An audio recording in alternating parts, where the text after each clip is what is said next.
Welcome back to Veterans Forum, a program by veterans, about veterans, for veterans and their families. I'm your co-host, Bob West, with Ray Chattery and Jerry Devlin. Our goal is to provide important information on legislation, benefits, support, and activities important to you and your family by interviewing leaders in our community. Jerry, who do we have with us today? We're very fortunate tonight to have with us George Owings III, who is the Secretary of Veterans Affairs in the cabinet of Governor Larry Hogan. And this is, George is something of a retread because he filled this same function under Bob Ehrlich, which indicates the bipartisan nature of perhaps of the office, and that they work for Democrats and Republicans. As long as they're veterans, it doesn't matter.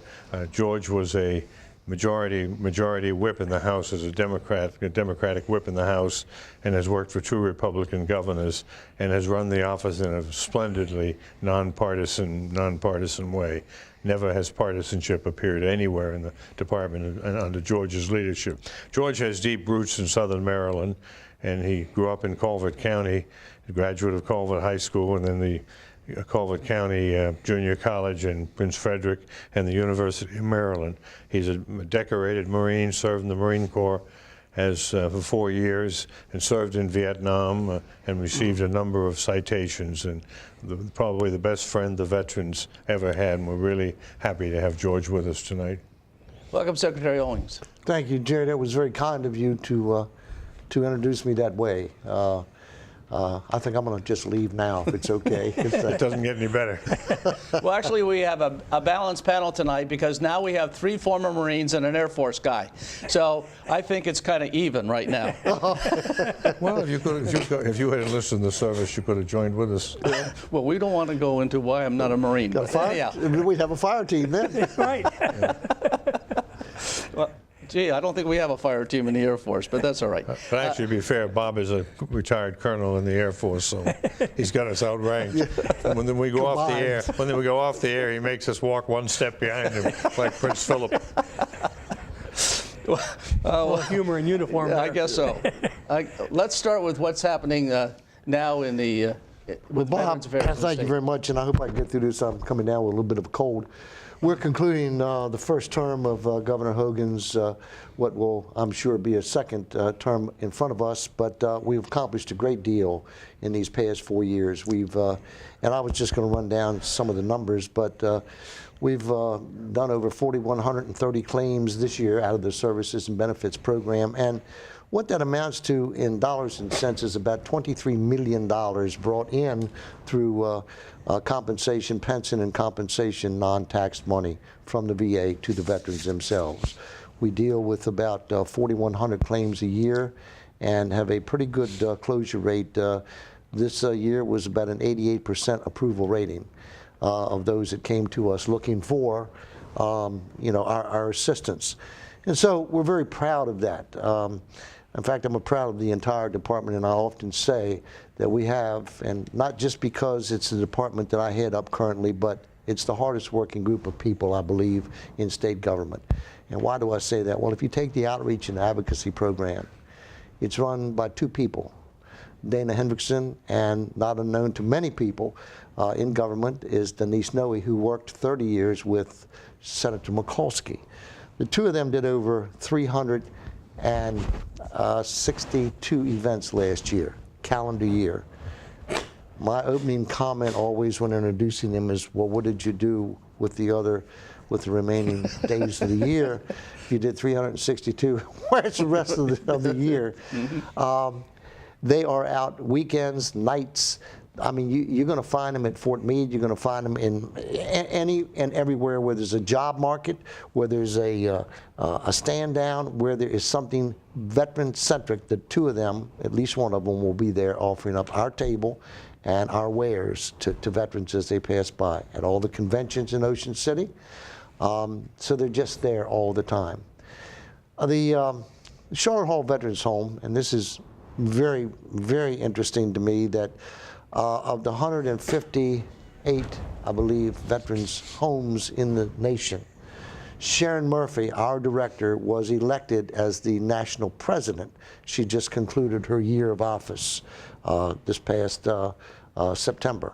and they acknowledged her at the meeting down in New Orleans, I believe it was.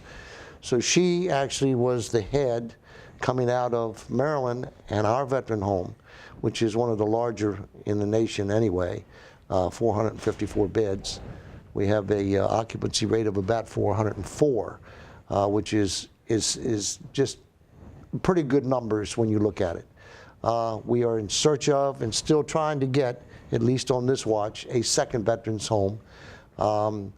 It's going to happen next time around. Where are the contenders, George? We're looking, Jerry, it's got to be somewhere in Northeast. Near Baltimore? Yeah, it's got to be Howard, Montgomery, Cecil. The shore's got to get covered.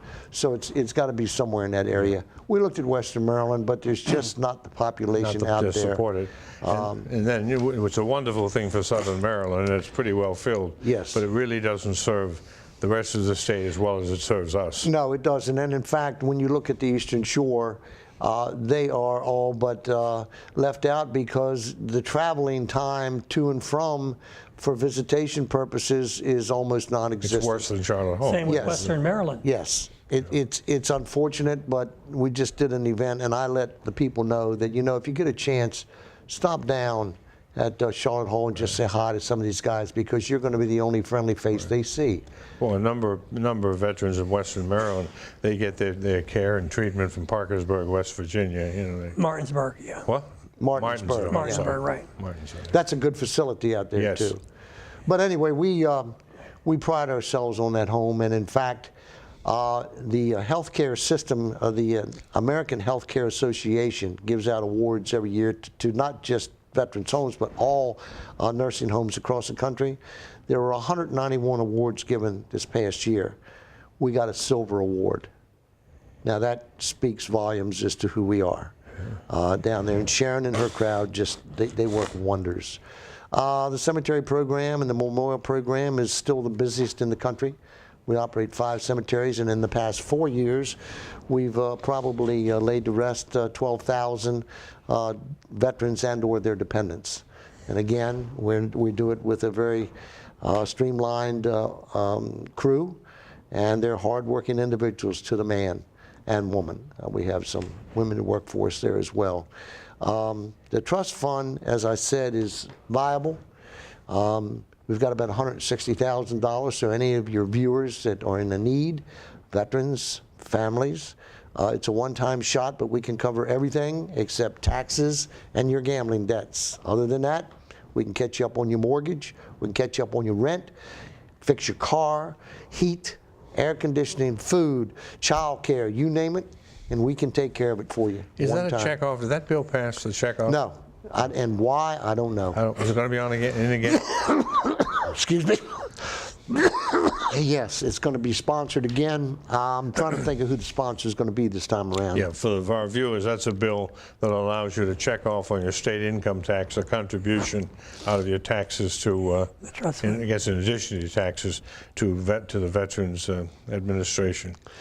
The opposition has always been, well, we've got the breast cancer checkoff, and we have the Chesapeake Bay checkoff, and we have this, and I said, that's true. And when I'm doing my taxes, if I'm not interested in donating to those causes, I'm not going to check it off. If I am interested in donating to the veterans' causes, I will check it off. So you're not really competing in any way, shape, or form. Numbers-wise, we probably got the other ones outnumbered. There's about now, the new numbers for the state are about 380,000 veterans remaining.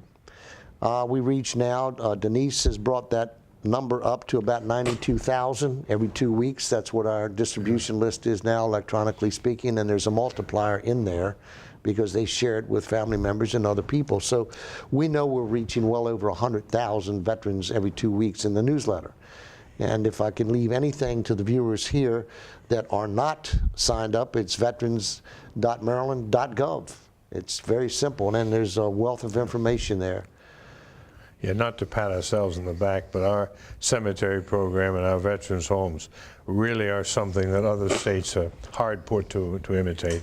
And people come to us to see how a program is well run in these 2 particular programs. Yeah, when I was on the commission, I was on for 9 years. Yes. And when I'm going back to the early 2000s, but the people from other states. We were a model. Charlotte Hall was a model veterans home. And people came to find out how they could set theirs up like ours. It still is. It's not. We're not envied like you would think of envying something, but we are still a model out there. We're still with the same contractor we've been with now for 9 years, I believe, and they're doing a great job down there. Well, there's always improvements going on down there, because we hear from Glenn Parker, Right. we hear from Andy Martell, about a lot of the stuff that's going on down there and the improvements that are continuously happening. I guess they're going to change out all the furniture down there? Yes, we got a $2 million grant, and all of the furniture is being changed out, and each room is not exactly the same as the other room. We have one patient or one veteran or one resident rooms. We have 2 living in some rooms. So the furniture distribution is going to be different, but we were very fortunate to cobble that together. And the governor stepped forward with that initiative, and we picked up that $2 million. For the first time ever, and no one could remember having it happen before, but I called for all 3 commissions, Charlotte Hall Veterans Home, the Maryland Veterans Commission, Ray, that you sat on, and the War Memorial Commission to gather together last week at Charlotte Hall for a tribunal, I guess you call it, all 3 commissions together, so one could meet the other to know what they do, what each different commission did. And it was very productive, very productive. Well, we're also looking forward to the Wreaths Across America, because we participate in Crownsville, and I believe it's Saturday, December the 15th. Right. If I'm... I think that is the date, yeah. I think that's the date. And it's been kind of interesting. I went the first time a couple of years ago, and there was probably a little over 100 people or so that showed up, and they had a little ceremony, and it took us about an hour and a half to get all the wreaths put out. Last year, it took us an hour just to get to the cemetery. There were thousands of people that showed up, and when we got time to actually put out the wreaths, we were done in like 10 minutes, because all the wreaths had already been distributed by all those. We had actually looked for a place to put a wreath down. So I understand that they're looking for, they expect to get a few more wreaths this coming year, and getting more committees organized to come out there to do that. The beauty, as you know, the beauty of that program is you can actually buy your own wreath and place it on your loved one's headstone yourself. So otherwise, scouts step up, the community steps up, other groups step up to lay them down. But you can actually, and they're held in the cemetery office until you pick it up to lay it yourself. But that's a wonderful program. Yeah, it is. It is. And you were talking about how the community actually steps forward, and we hear often about the Purple Heart, who fill in over Christmas. I think it's Christmas down at the cemetery, so that family members can visit their loved ones at the cemetery even over those holidays. So veterans are always involved with those kinds of issues. Yeah. While we are always looking to improve things at the state, there are some federal issues, of course, that affect all of us here, for those of us in either the choice program or that access the VA itself.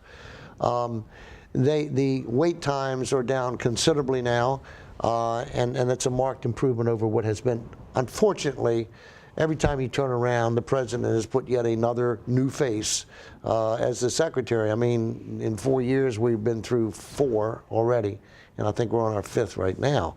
And there have been some good ones that have come through there, but it's always changing, but the programs themselves are improving. I can tell you that because I'm in the system. And so, you like to think that it's affecting down the line as well. Well, and also when it comes to Charlotte Hall, you did talk about looking for a second location, and I know we've talked about that on a few programs, and Jerry just alluded to, are they narrowing it down? Is there sort of like a next due date for something to occur? Not really. We're on the list. I think we're 107 on the list. If we could find a location, I think we'd go up to something like 9. We'd jump that far ahead. We had a place in Baltimore that fell through. state-owned land, but it just didn't work out. The mechanics didn't play out. And so now we're still searching in that area, in that region. Was that Rosewood Health? That was Rosewood at the time, yes. So. And we met the ladies that are on your staff because they were guests here too, and, Yes. and we do see them out and about at various locations when we're actually out participating. The other thing that's going on with veterans, of course, is Veterans Court, and yeah, I'm wondering, is that expanding at all? Well, again, I'm a district court judge, and it's in the circuit court where I don't really think it ought to be. You can't do much for veterans on major felonies. It's the domestic problems and kind of post-traumatic stress type things that people do. And I guess it's working very well, but I haven't really. I was on the commission that established it, and I always thought it belongs in our court. But what happened was we had too good a friend. Sheila Adams is the administrative judge in Prince George's County, and she was one of the first people to come out in favor of it, long before it was established. So they put it in the circuit court. But from what I hear around the state, pretty much everybody's adopting it now. And it's a great thing, and particularly good for career servicemen, because some of the mental and psychological problems you have, if you're a career serviceman, you don't want your bosses to know that you're being treated. So the Veterans Court can send people to other social service agencies and give veterans the psychiatric and psychological treatment that they should have had years before. Mm-hmm. Is there any other programs that are, or initiatives, George, that are getting started that you're aware of? Well, actually, I'm glad you asked that, Bob, because there were a couple of bills that passed last year. We had our usual income tax subtraction modification bills and the requests such as that, and we're now up to $15,000. We'll keep chipping away at it. Delegate Young had a bill in calling for vital statistics, and this is a reporting requirement bill, and it calls for the Department of Health and Mental Hygiene to publish an annual report on the number of veteran suicides that we can attribute the death to a suicide of a veteran. Now, that program itself is huge in the federal side. There is a huge undertaking, tens of millions of dollars is being spent along those lines, but we're trying to track in Maryland. You hear all kinds of numbers, 22 a day, 20 a day, but there's really no way for us to ascertain. I get behind the wheel of the car, finances are down, she's just left, took the child, I run into a tree. Was that suicide or was that just an accident? So it's hard pressed to really establish or try to establish. Senator, delegate at the time, I think he's running for senator now, Walden Stricker put one in for a Veteran Employment and Transition Success Program. And what this does is establishes the Employment Transition Success Program for veterans transitioning to the health occupations. So if you get out and you're looking to become something in the health field, this will assist. It establishes a fund to be administered by the Department of Veterans Affairs, we don't establish any funding mechanism. Just if the funds are in the budget, then we can allocate those funds. So there's a couple of initiatives that are going on. Yeah. Senator Simon Nair put a bill in 2 years ago, last year, and then he funded it almost quite a bit. He had a huge fundraiser, and it's the Veterans Service Animal Program. And that now has some money in it because the state stepped up and put another $150,000 in there. So we have our first approved applicant coming in, and it's Hero Dogs out of Montgomery County. It takes about 2 years to train one of these dogs and certify them as a service animal. And it applies only to the dogs.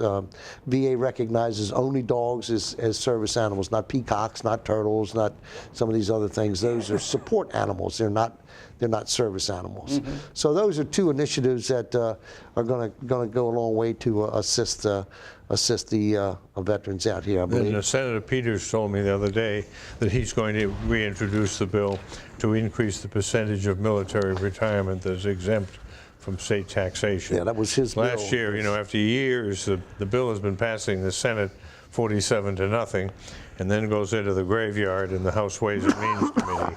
And last year, with strong administration support and strong House leadership support, the Ways and Means Committee unanimously voted it out.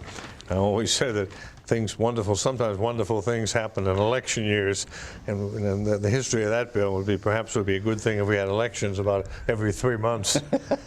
One of the other things that came out of, I guess, some legislation, it had to do with professional certification of veteran spouses, because veterans move around often, and the spouse might have a degree in nursing or teaching or something like that. And I understand that some of those certifications are being accepted in Maryland from other states. It depends on what level of expertise you're talking about. So, but yes, that is true. And I cannot identify for you exactly which occupations would fall into that recognition, but there are. It's like your CDL. If it's recognized in Tennessee, it's recognized here because that's a federal licensure program. But yes, there are some. So there's, I mean, a lot of this stuff just seems to be common sense. It is common sense. You know, and then you wonder That's why it takes fails so many times, because it is common sense. Yeah, I mean, I never understood how some of that kind of stuff works. And then also in the legislature, people forget how much personalities are important. Why I always urge veterans to get out and vote for legislators who are pro-veteran. Last year we had a new chairman of the House Ways and Means Committee, and she said that she would get the bill out, and Ann Kaiser, and she did. Yes, she did. And for some reason, her predecessor, who was a mother of a Marine, never was sympathetic to our bill. And when Ann came in, the bill then, has a hearing and gets voted on promptly and sails out unanimously. Every vote in the Ways and Means Committee was for it. There was a lot of work put into it this year. There really was. You know, there's a lot of things about what the Veterans Affairs is doing for veterans in Maryland. What can veterans do to kind of help the program also? Prince George's County has the largest number of veterans. It has always had the largest number of veterans concentration. It's about 65,000 in Prince George's County. I know it hurts Montgomery County to hear that because they're not number one in that, but actually they're about number 3. Anne Arundel County runs in second, and then Baltimore County comes in, and then Montgomery County, and then the rest of the state. Where's Baltimore City in there? Baltimore City is, I think, 5 or 6. Yeah. Well, veterans, obviously, they really should participate a lot more in the process, in the legislative process. You know, you have a major veterans bill, and you have half a dozen of the politicized members of the veterans community testifying. In some of these bills, we should have a room full of people with military veterans covers. In this district, we've made sure that the people who get elected are pro-veteran, and that's easy. I mean, you can just talk to them, ask them. I mean, if any legislator discovers that there's a couple of hundred people in his district are going to vote for him or against him, depending on his position, his or her position on legislation, they'll be with us. They're directly impacted, and that's the sad part about the whole story in this state.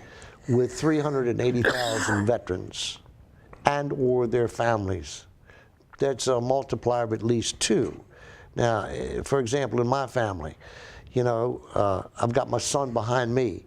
He's a voter. He's 46 years old. So it translates down. If I say, son, this is who we're voting for, please, and here's why we're voting for them, I can almost convince him that this is the individual we want to see elected because of their pro-veteran stance. How you can turn your back on veterans today just is beyond me, but it's like you said, common sense sometimes is our greatest enemy, and it's true.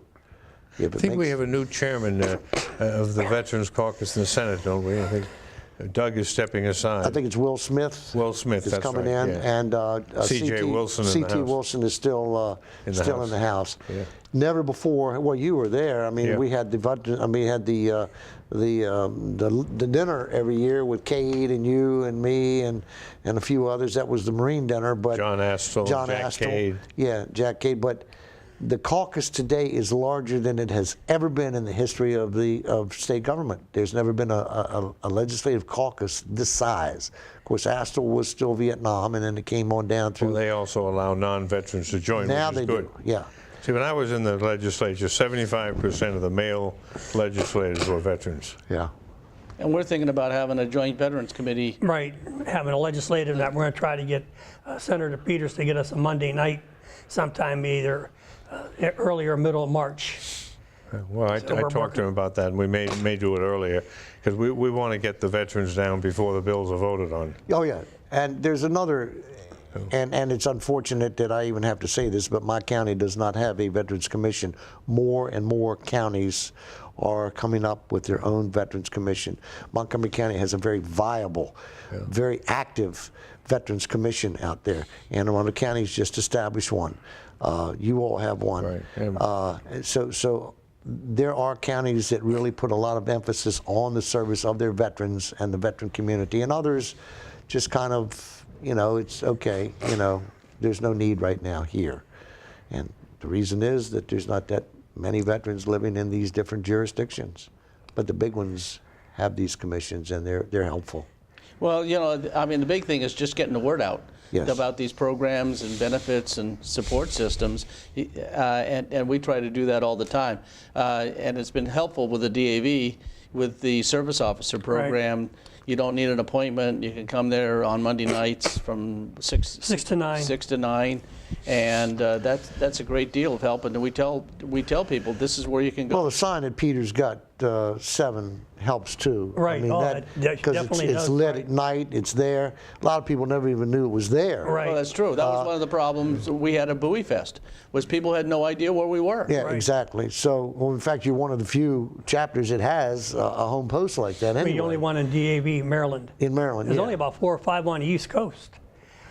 So that makes a big difference. Right. Now, one thing, George, is that we do have 6, and we're going to have a 7th service officer. They're certified. And if you run into a problem, I'll give you Joe Swintek's phone number. He's my chief service officer. Why is that name familiar? Well, he's going to be state commander for the DAV this coming year. That's why. And that's why. To say, we may even have the state auxiliary commander. Well, you know, it's kind of hard to believe, but our 30 minutes is up. Wow. We want to thank Secretary George Owings III for being our guest one last time. And we thank you for watching. We hope you get involved by stopping by the DAV on Route 197 or the American Legion on Laurel Bowie Road and find out about the benefits, activities, and legislation that's important to you and your family. We hope you become active within our service organizations, and we hope to see you around. And stop by and see us. And thank you again. And once again, I want to thank Tom Allen for being our director. Good night.